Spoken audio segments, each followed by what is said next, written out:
spanning thousands of kilometers, reportedly hiding thousands of nuclear missiles. You can also follow that story and other GRTS programs live on our website at www.grts.gm. There you can also monitor GRTS Radio Live. That brings us to the end of this edition of the news. You do join us at 10 for another bulletin. Meanwhile, stay tuned and enjoy the rest of our programs.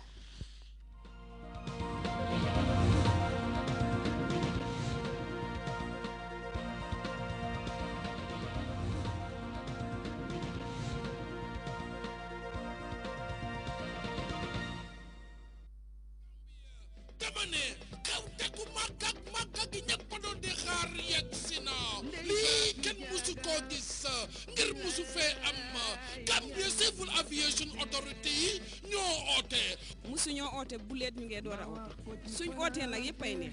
It's a grand spectacular mega explosive fundraising up market gala dinner on Friday the 9th of December di guddi yi ca Caraba Beach Hotel Gardens nettali ca làmmiñu borom ñu ngi war a ñëw pour bégal leen inshallah dinañ ko defar bu mu baax dinañu étage ba mu kaw Wally Seck Ramdan groupe ci band bi yépp ko real Senegambian mix woto ñimbe kala benati mi hala ñu moto sodol fansol be dawda alena on the 9 10 and 11 Kairabalam on the 9th ñim fula dolu 10 and 11 wolbe kala dream park di ndokkale wale suma xarit suma président son excellence Yaya Jammeh di ko ma yalla may jamm may Gambie yépp jamm.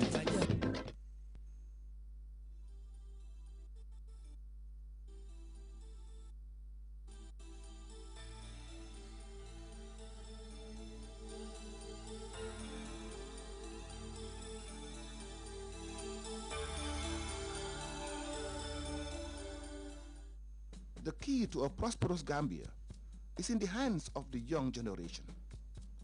Comprising over 60% of the Gambia's population, young people form a major component of the Gambia's human capital. If effectively utilized through gainful employment, young people could be dynamic drivers of poverty reduction in this country. Through a package of priority areas that create and promote gainful employment opportunities and income-generating activities, the government of the Gambia, with support from the ILO and the UNDP, in 2007 launched the Gambia Priority Employment Program, known otherwise as GAM Jobs. GAM Jobs came into existence following government's realization or recognition of an acute problem of unemployment that was facing young people of the Gambia at the time.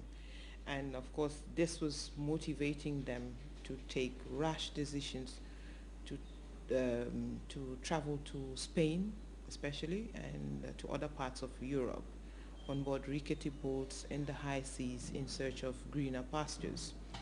Many of them were dying, and government came to realize that it had to put a stop to that.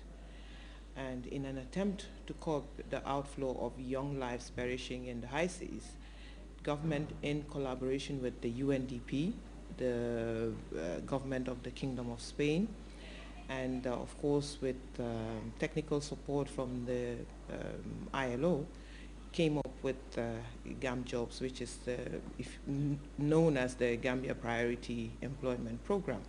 This project specifically should address the issues of the illegal migration in one way, and to a larger extent extend it to others that are not even thinking of migrating.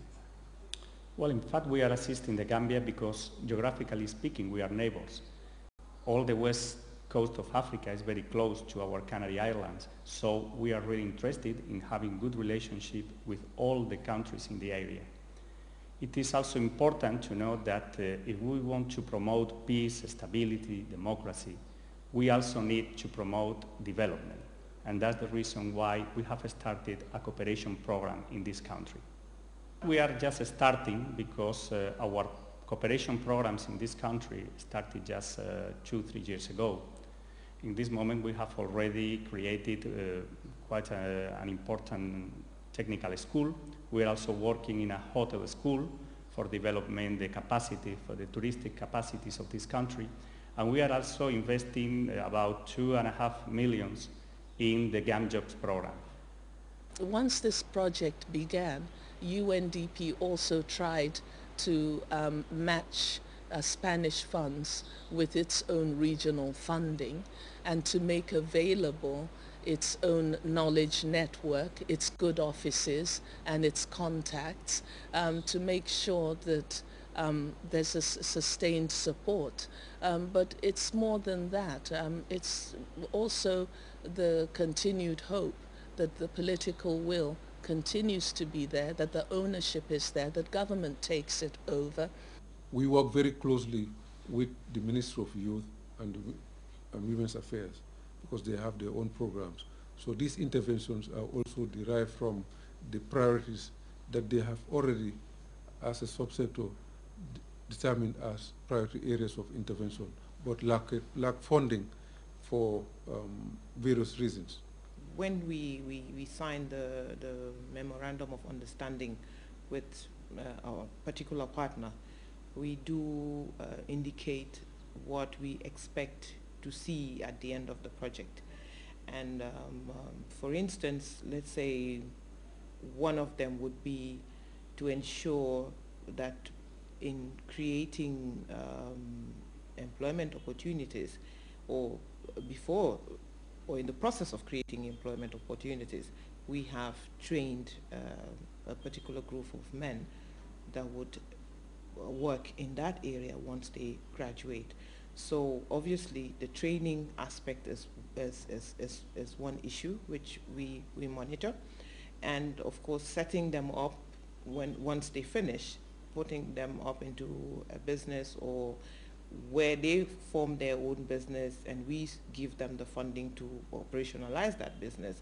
We want to see that that business is thriving through the amount, by the amount of the young people that it employs or who are running the project, and of course how the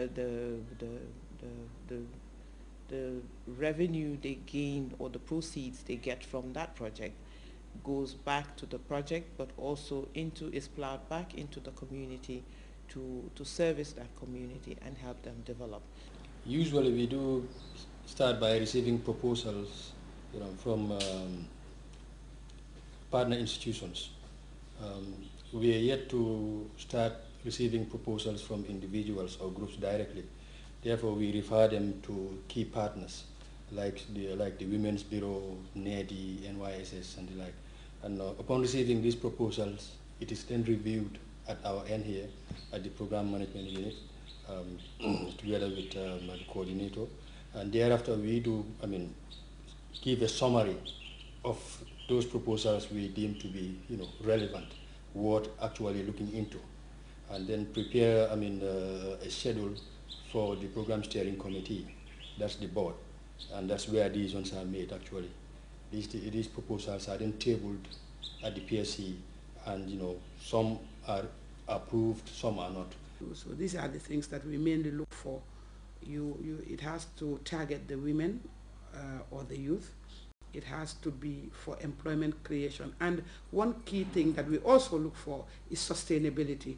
We don't want to create the employment today, tomorrow you are gone with or without GAMJobs. What we want is once we start you up to gain employment, we want you to continue so that it is sustained. So we look at all these things within the project to identify that before approval is given for any project. First of all, we went on a study tour in the sub-region to learn best practices from our colleagues in the sub-region in labor-intensive technologies and also waste management technologies. In this regard, we went with our partners on a study tour to Benin and also to Burkina Faso. That was followed by working with the National Youth Service Scheme in the recruitment of some youths who will participate in these two components. 60 youths were recruited for this first phase of the project with the help of the National Youth Service Schemes, and those youths were which consists of 55 young men and 5 young women. And